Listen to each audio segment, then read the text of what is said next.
मेरे first vlog में आप सभी का स्वागत है। आज हम मंडोर गार्डन घूमने जा रहे हैं और हम अपनी स्कूटी पे मतलब लीलन पे सवार होके जा रहे हैं। स्कूटी को हम गैरेज से घुमा के नीचे उतार लेते हैं। आप भी हमारे साथ चलना चाहते हैं तो चल लो, क्योंकि हमारी स्कूटी रवाना हो गई। या पता भाई स्कूटी कहीं क्रैश हो गई तो। फाइनली हम मंडोर गार्डन पहुंच चुके हैं और हमने यहाँ से टिकट ले लिया। एक टिकट के 30 रुपये लगते हैं, चाहे बच्चे हो चाहे बूढ़े हो चाहे बच्चे जवान हो सबके। हम ट्रेन में सवार हो चुके हैं और हमारी भांजी हमारे सामने हंस रही है और मज़े लूटा रही है। और देखो मंडोर गार्डन का दृश्य बहुत ही सुंदर और मस्त है।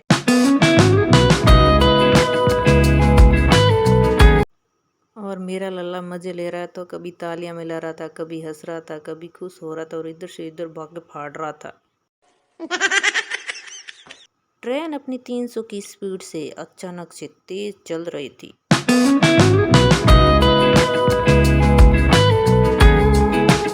बच्चे आज घूमने आए तो खुशी का ठिकाना ही नहीं रहा था और वो खुश हो रहे थे और इधर से उधर देख रहे थे। मंडोर का दृश्य बहुत ही क्यूट था और लोकेश बाका फाड़ रहा था और हंस रहा था। मंडोर गार्डन में एक मंदिर है, एक गोरा भैरू जी और एक काला भैरू जी, और हमने वहाँ दर्शन किए थे और हाथ जोड़े था और आशीर्वाद लिया था भगवान का। भगवान ने हमें बहुत ही अच्छा आशीर्वाद दिया था और हम आशीर्वाद लेके आगे बढ़ रहे थे। और फिर हमने झुक के भगवान को प्रणाम किया। जो झुकता है वही प्राप्त करता है, जिसमें अकड़ होती है वो कुछ भी प्राप्त नहीं करता है। तो भाई हमने भी आशीर्वाद ले ही लिया और फाइनली हमने भगवान के दर्शन कर लिए और अब हम बाहर की ओर अपनी यात्रा की ओर निकल पड़े।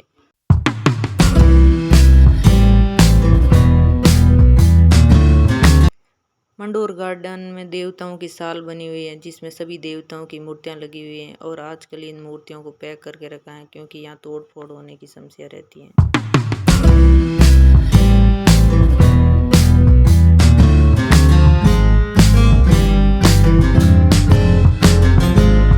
हम सभी देवताओं को आशीर्वाद लेके बाहर आ गए थे और बाहर आके देखा तो यहाँ का दृश्य बहुत ही सुंदर। यहाँ काले घोड़े की मूर्ति थी, बहुत शानदार लग रही थी। यहाँ भांजे हाथ हिला रहा था और मैं भी इधर से उधर पाका फाड़ रही थी।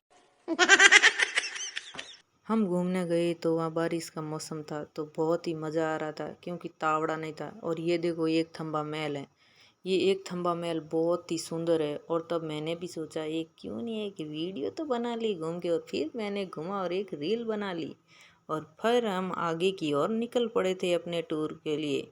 और बच्चे मज़ा ले रहे थे क्योंकि गार्डन का दृश्य बहुत ही शानदार और क्यूट लग रहा था। ठंडा मौसम देख के मुझे भी रील बनाने का मन हो गया और मैं यहाँ से बहुत ही तेज़ भागने की कोशिश करी और बुढ़ापे में भी मज़े ले रहे। फिर यहाँ सुंदर सुंदर पौधे लगे हुए थे तो फिर मुझे भी घूंघट काट के फ़ोटो खिंचाने का शौक़ आ गया था।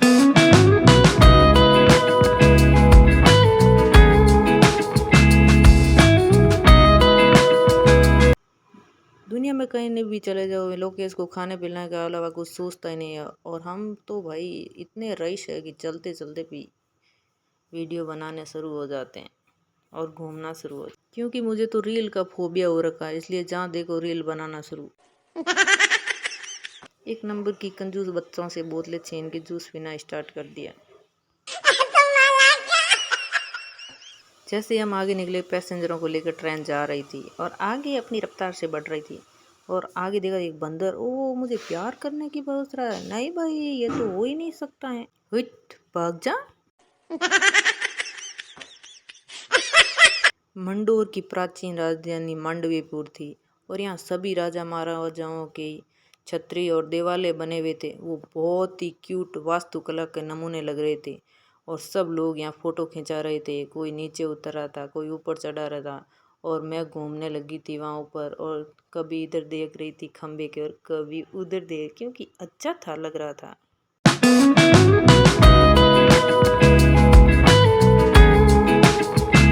लल्ला अपनी हरकतों से बाहर नहीं आ रहा था, मुंह फाड़ने लगा।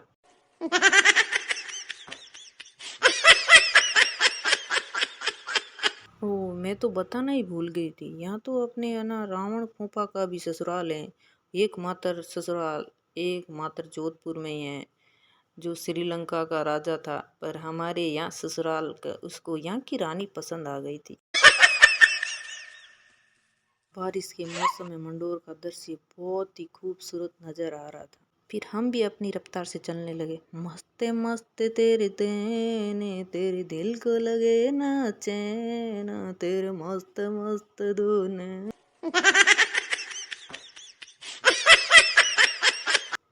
रील बनाने के बाद मैं ऊपर चढ़ गई और तो ऊपर वाली जो छतरी दिख रही थी मुझे बहुत ही अच्छी लग रही थी, इसलिए मेरे को कभी मैं इसको एक खंबे को बाहों में ले रही थी, कभी दूसरा खंबा बाहों में ले रही थी और इधर से उधर झाँक रही थी। तभी मेरा बेटा आ गया था, तो उसके साथ हम मस्ती करने लगे और हम दोनों भागने लगे थे, क्योंकि वो तो पकड़ाता नहीं है, फिर भी मैं उसके पीछे पीछे भाग रही हूँ।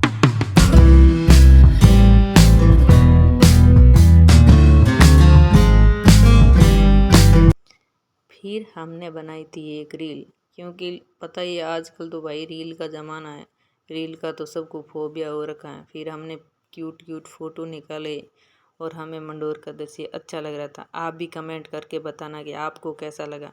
जब यहाँ बारिश का मौसम होता है तो यहाँ बारिश होती है तो ये भरे हुए रहते हैं, वरना यहाँ ये फाउंटेन मतलब फव्वारे चल रहे हैं और मैं फव्वारों के पास से कभी तेज़ कभी धीरे मैं अपनी रफ्तार से आगे बढ़ रही थी। और आगे जा के देखा तो आगे बारिश नहीं हो रही थी, सारे पौधे सूख रखे थे, वरना बारिश के मौसम में ये पौधे बहुत ही हरे भरे होते हैं और बारिश के मौसम में तो इसका नज़ारा कुछ और ही होता है। फिर मैं घूंघट निकाल के आगे बढ़ रही थी। घूंघट तो किस बात का निकाल रही थी, पर ओढ़ना ही नहीं ठहरा था मेरे सिर के ऊपर। फिर हमने बनाई थी एक रील।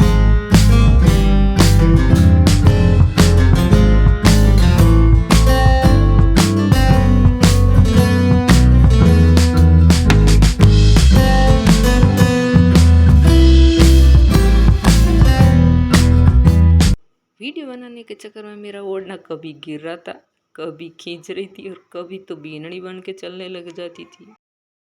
आगे कंजूसों की पार्टी शुरू हो गई थी और कंजूस तो कंजूस ही। फिर हमने स्लो मोशन के अंदर एक रील बनाना शुरू किया था।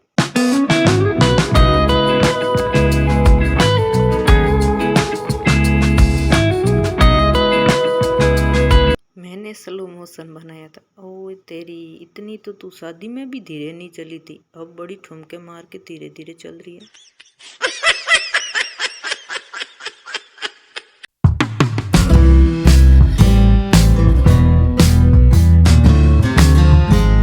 फिर मैंने यहाँ एक राउंड मारा, घूमर घालू पिया जी तो रील बनाए दो। फिर हमने रील बनाई और हम आगे की ओर बढ़ चुके थे और आगे जाके हमने देखा कि एक वहाँ सेल्फी खींचने वाला पॉइंट था और वहाँ बहुत ही शानदार बना रखा था। अब ये है ना, बारिश नहीं है, थोड़ा सूखा हुआ, जब बारिश होती है तो ये बहुत ही अच्छा लग रहा है। लल्ला थक गया था इसलिए बाका फाड़ रहा था ऊपर की और कंचन अभी भी मुस्कुरा रही थी।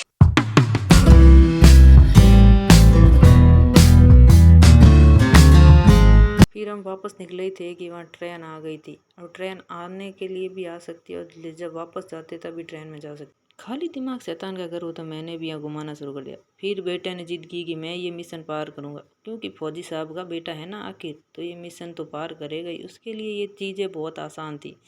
और मैंने कहा भाई तेरे पैर दर्द हो रहे हैं, तो बोला नहीं मम्मी जी मेरे कुछ भी दर्द नहीं हो रहा है। तो मैंने कहा भाई चल ले, तेरी मर्जी है, पैर दर्द नहीं हो रहे तो मेरा क्या जाता है। फिर लोकेश ने आगे से आगे निकल के हर मिशन को पार किया। अरे इतना भी मिशन हार्ड नहीं था, पर बच्चों के लिए तो ये मिशन, बच्चों को तो बहुत पसंद आया। आप भी गए यहाँ घूमने के लिए अपने बच्चों को ला सकते हैं और इतना महंगा भी नहीं है और बच्चे खुश हो जाते हैं और हम अपने बच्चों की खुशी के लिए भी कमाते हैं, वरना क्यों कमाते हैं।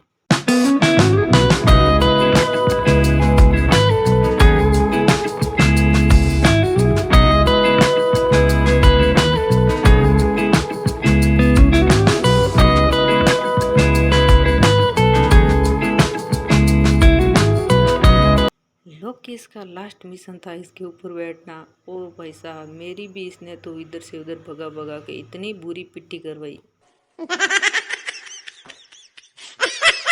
फाइनल लोकेश का सारे मिशन कंप्लीट हो चुके हैं और मैंने लोकेश को बोला भाई अब तो नीचे उतर जा, क्यों भगा रहा है इधर से उधर। हम आगे निकले थी, बंदरों की मीटिंग चल रही थी और एक बंदर आया था बूढ़ा सा, दादा बन के आ रहा था कि कौन पढ़ रहा है भाई यहाँ पंचायती, आपकी नहीं चलेगी यहाँ किसी। जोर से धमकी दी कि एक बंदर तो पढ़ते पढ़ते।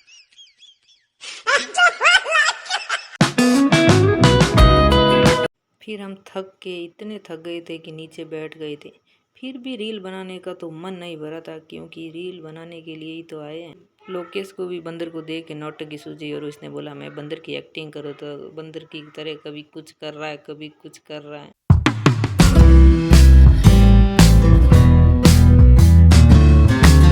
बच्चे माँ को तो कुछ समझते ही नहीं है और पता नहीं बैलगाड़ी बना के छोड़ते हैं। फिर हम घर की ओर रवाना हो गए। आप लोगों को हमारा वीडियो अच्छा लगा तो लाइक शेयर कमेंट सब्सक्राइबर ज़रूर करना, और आप लोग यहाँ कब आए थे कमेंट में ज़रूर बताना। Bye bye, see you, bye.